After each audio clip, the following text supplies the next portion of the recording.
Hai, Assalamualaikum. Di video kali ini aku bakal ngebahas tentang wanita dan juga pendidikan. Bagaimana hubungan antara keduanya? Simak video ini sampai selesai ya.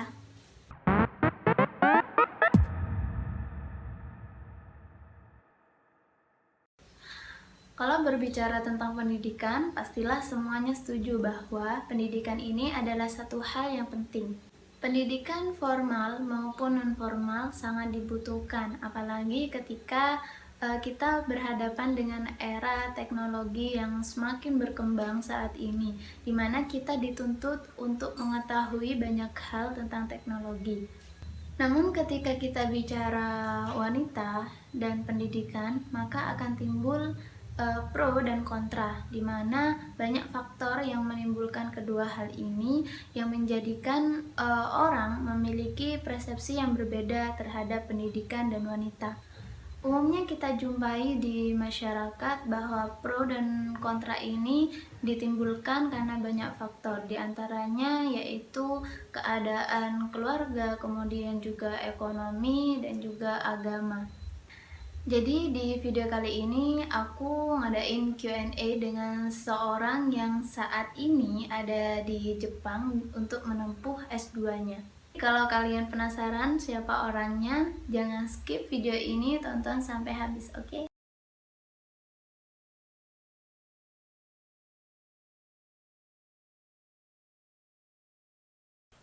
Assalamualaikum warahmatullahi wabarakatuh. Sebelumnya, perkenalkan nama saya Aisyah Humairoh.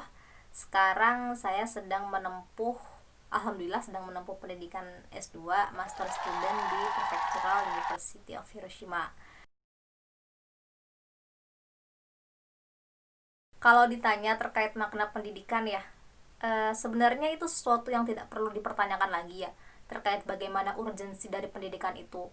Karena di naskah pembukaan Undang-Undang Dasar 45 di negara kita sendiri, itu sudah tercantum dengan sangat jelas bahwa salah satu cita-cita yang ingin diwujudkan oleh para founding father negara kita yang kemudian diteruskan kepada kita adalah untuk mencerdaskan kehidupan bangsa. Seperti itu. Nah, itu menandakan bahwa pendidikan menempati posisi yang penting di negara kita, seperti itu. Kalau misalnya juga nih kita tinjau dari segi Islam, bagaimana Islam itu memandang ilmu, bagaimana Islam itu memposisikan ilmu dalam kehidupan kita sehari-hari, seperti itu. Semakin teman-teman pasti pernah dengar ya, ilmu itu bisa mengangkat kualitas diri kita, seperti itu. Bukan bermaksud untuk sombong, seperti itu, enggak gitu kan, tapi itu bagian dari rasa syukur kita sebagai hamba, kayak gitu. Justru semakin kita banyak belajar gitu kan, justru semakin kita banyak tahu gitu kan, banyak banyak mencari tahu gitu kan tentang ilmu-ilmu yang sudah Allah sebar di muka bumi ini, kayak gitu kan. Di situ akan muncul rasa bahwa oh ternyata kita itu nggak ngerti apa-apa, ternyata yang sudah kita pelajari selama ini tuh cuma sekian 0, sekian sekian sekian persen dari ilmu Allah yang luar biasa, seperti itu. Jadi seperti pepatahnya padi ya, semakin dia banyak isinya gitu kan, dia semakin merunduk, bukan justru dia semakin meninggi, seperti itu, bukan semakin menjulang ke atas gitu kan, tapi dia semakin merunduk, seperti itu. Nah, begitulah perumpamaan seorang muslim yang belajar gitu kan, semakin dia banyak mencari tahu, semakin dia banyak belajar, disitulah seharusnya semakin dekat dia dengan sang penciptanya, seperti itu. Kalau menurut saya pribadi ya, eh, bukan setinggi-tingginya, tetapi sebanyak-banyaknya untuk dimanfaatkan seluas-luasnya, seperti itu.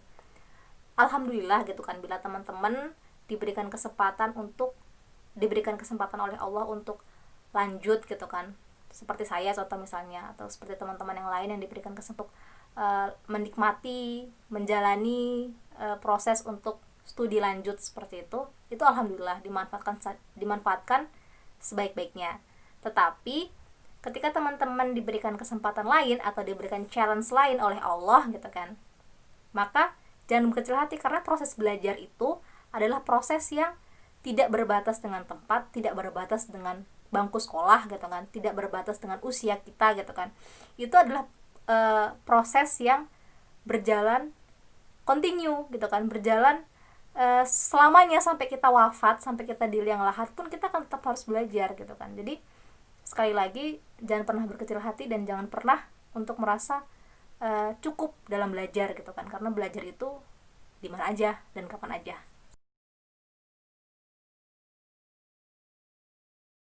Pertanyaan yang sering banget dilontarin, ya kan, nikah dulu atau lanjut studi dulu, ya.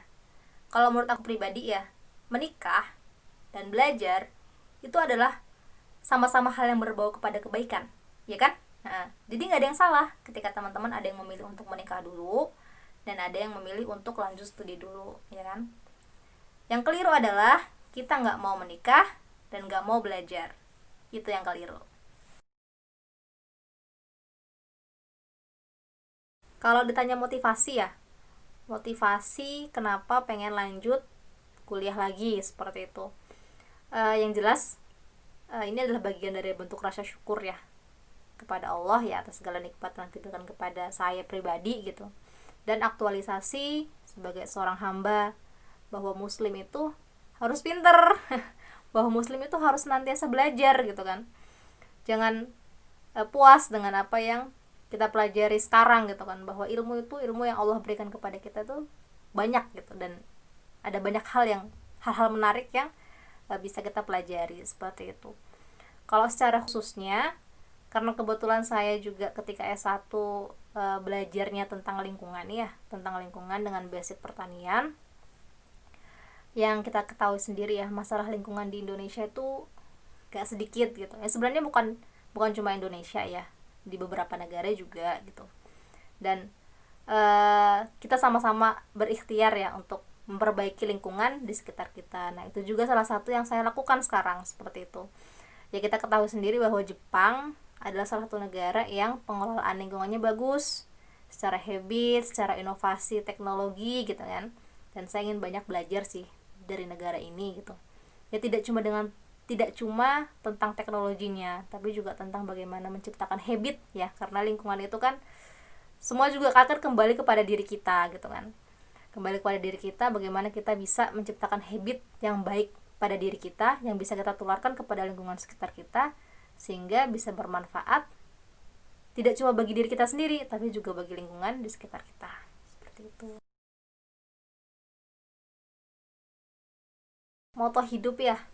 Moto hidup saya adalah hidup sekali, jadilah yang berarti. Artinya, karena segala sesuatu yang kita lakukan, apapun yang kita lakukan semasa kita hidup di dunia ini akan dimintai pertanggungjawaban, maka isilah ia dengan sebanyak-banyaknya kebaikan, belajarlah sebanyak-banyaknya yang kita bisa, semampu-mampunya yang kita bisa, gitu. Terus berkontribusilah seluas-luasnya agar menjadikan diri kita tidak cuma bermanfaat bagi diri kita sendiri gitu kan, tidak cuma untuk diri kita sendiri hidup ini ya kan, tapi juga untuk orang-orang di sekitar kita dan juga lingkungan di sekitar kita. Sebenarnya ada banyak banget ya tokoh muslimah inspiratif, baik itu yang hidup di zaman Rasulullah, yaitu para sahabiah maupun sosok muslimah masa kini. Kalau misalnya ditanya satu yang paling favorit banget, saya suka banget sama sirah dari Aisyah binti Abu Bakar, bukan karena nama saya Aisyah tapi karena beliau mengajarkan pada kita bahwa pentingnya ilmu ya, dan juga mengingatkan saya pribadi bahwa muslimah itu bukan lemah lembut, tapi muslimah itu kuat dan lembut.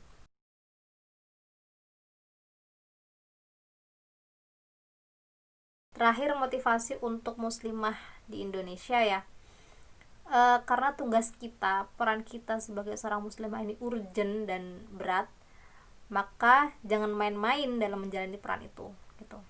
At least semua yang sedang kita lakukan sekarang, semua yang sedang kita upayakan sekarang, itu adalah bentuk dari persiapan, mempersiapkan bekal. Karena kita kedepannya tidak hanya hidup untuk diri kita sendiri, tapi nanti kita akan jadi seorang istri, akan jadi ibu, ya kan, akan membina generasi-generasi ke depannya yang kontribusi, yang dimana tidak hanya kontribusi kita yang ditunggu oleh masyarakat sekitar, tapi juga kontribusi keluarga kita maupun juga generasi-generasi setelah kita.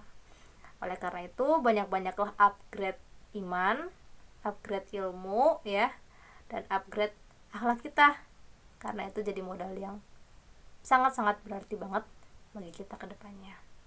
Terakhir, sebelum menutup video ini ya,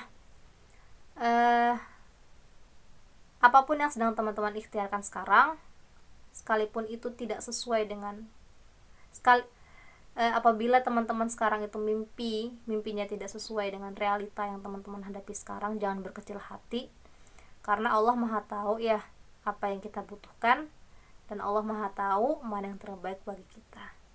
Oleh karena itu, sertakan Allah dalam setiap rencana kehidupan kita, maka insya Allah kita tidak akan pernah kecewa. Terima kasih. Assalamualaikum warahmatullahi wabarakatuh. Itu tadi video Q&A dengan Kak Aisyah Humairo. Semoga kalian bisa mengambil manfaat dari video ini dan semoga dapat menginspirasi kalian. Tetap semangat dan jangan lupa berdoa dalam setiap langkah kalian untuk menuntut ilmu. See you in the next video. Assalamualaikum.